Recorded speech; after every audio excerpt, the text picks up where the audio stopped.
Monday, June 3, 2024. Saints Charles Swanga and Companions. Focus. Make every effort to supplement your faith with virtue, and virtue with knowledge, and knowledge with self-control.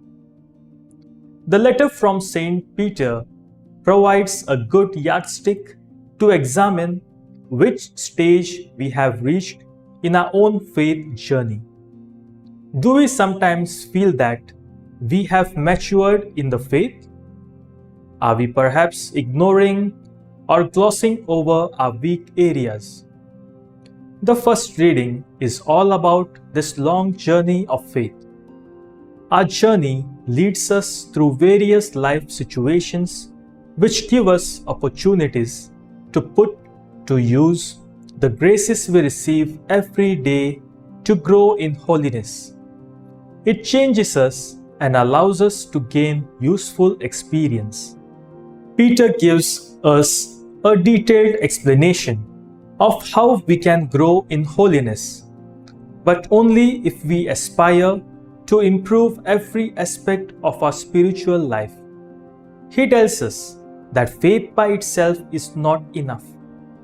We have to strive to increase in virtue and in knowledge.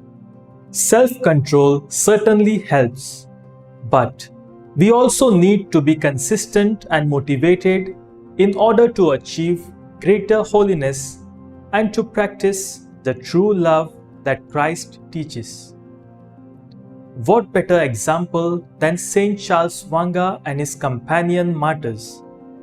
Their lives ended tragically, but gloriously in witnessing to the unshakable faith they had in Christ. Fruit.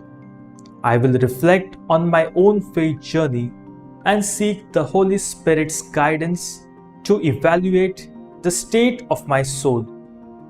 Do faith and virtue work together in me?